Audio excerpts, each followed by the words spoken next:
ভাই under pant দেখান তো। ভাই আজকে তো পরে আসি নাই। আরে দূর মিয়া, আমি কি আপনার আন্ডার প্যান্ট দেখতে চাইছি? আমি বোঝাতে চেয়েছি আপনার দোকান থেকে আমি একটা আন্ডার প্যান্ট কিনবো। এখন ভালো মানের কয়েকটা আন্ডার প্যান্ট দেখান। ভাই আপনি কি মেয়াদ উত্তীর্ণ কিছু খাইছেন? না, কেন? মোবাইলের দোকানে কখনো আন্ডার প্যান্ট বিক্রি করতে দেখছেন?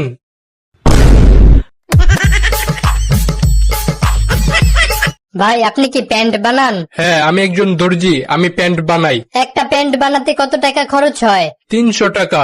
আর একটা জাইঙ্গা বানাইতে কত টাকা খরচ হয়? 100 টাকা। তাহলে আমার একটা জাইঙ্গা বানাই দিয়েন, আর সেই জাইঙ্গাটা আমার পায়ের গোড়া পর্যন্ত লম্বা বানাই দিয়েন।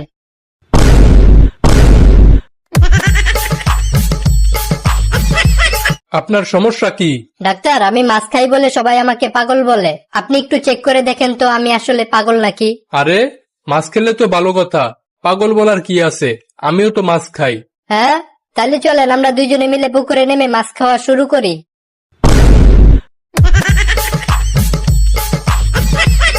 আচ্ছা বল্টু, বলতো পৃথিবীর সব থেকে কৃপণ ব্যক্তিকে? স্যার, যে পুরান জাইঙ্গা দিয়া ঘর মুছে। আর পৃথিবীর সব থেকে সাহসী ব্যক্তিকে? যার ঘন ঘন পাতলা পায়খানা হওয়া সত্ত্বেও পাদ মারার রিস্ক নেয়। এই ছেলে, তোমার বয়স কত?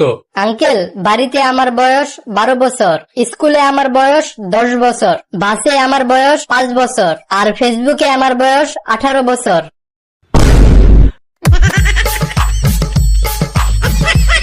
বাবা, আমার জন্য এক গ্লাস পানি নিয়ে আসো তো। তোর তো সাহসও কম না, তুই আমার কাছ থেকে পানি চাস? যা নিজে গিয়ে পানি খা। না বাবা, তুমি আমার জন্য এক গ্লাস পানি নিয়ে আসো। তুই যদি আরেকবার আমার কাছ থেকে পানি চাস, তোরে আইসে একটা থাপ্পড় মারমু। আচ্ছা বাবা, তুমি যখন আমার এই থাপ্পড় মারতে আসবা তখন আমার জন্য এক গ্লাস পানি নিয়ে আইসো। ডাক্তার সাহেব, আপনি আসলে অনেক সুন্দর একটা নার্স রেখেছেন। ওনার এক হাতের স্পর্শ লাগার সাথে সাথেই আমি ঠিক হয়ে গেছি। হ্যাঁ হ্যাঁ, ওই পাশের রুমের থাপ্পড়ের শব্দ আমিও শুনতে পাইছি।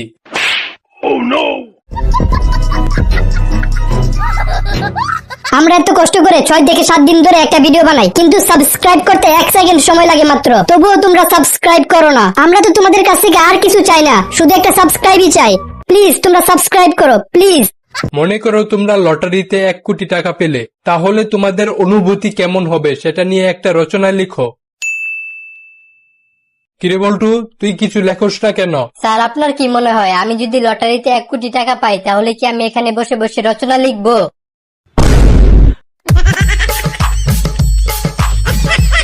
আচ্ছা বল্টু, বলতো একটা পুরুষ আর মহিলার মধ্যে পার্থক্য কি?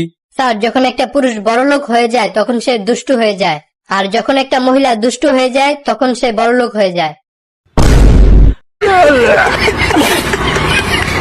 কালকে তোমাদের আমি শিখিয়েছিলাম কোন মাসে গাছ লাগাতে হয়, কিভাবে গাছের যত্ন নিতে হয়, আর কোন মাসে গাছে ফল আসে।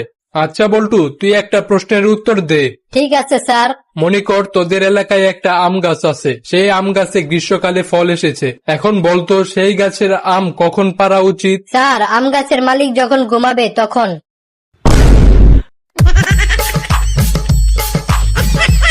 দোস্ত, আমাকে 50 টাকা ধার দে তো। এই নে। এই নে দোস্ত, তোর কাছ থেকে যে কয়েকদিন আগে টাকা ধার নিছিলাম সেটা। আমি তো তোরে 50 টাকা দিছিলাম, তুই আমার 60 টাকা দিলি কেন? আরে তোর 50 টাকা বাচ্চা দিছিল, তাই তোরে 60 টাকা দিলাম। দোস্ত, আমাকে 500 টাকা ধার দিতে পারবি?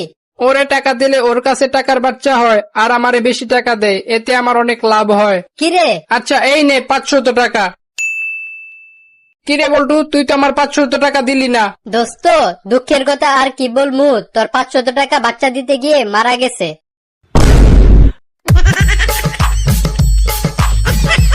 সবাই শোনেন, আগামী মাস থেকে আমরা যৌতুক বিরোধী আন্দোলন শুরু করব। নেতা সাহেব, আগামী মাস থেকে কেন, এই মাস থেকেই চলেন শুরু করি। আরে না, এই মাসে আমার ছেলের বিয়ে, তাই এই মাসে করা যাবে না।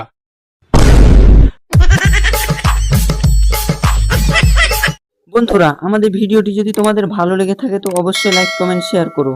আর হ্যাঁ, আমি বল্টু, আমার নতুন নতুন জোকস ভিডিও পেতে আমাদের চ্যানেলটি এখনই সাবস্ক্রাইব করুন।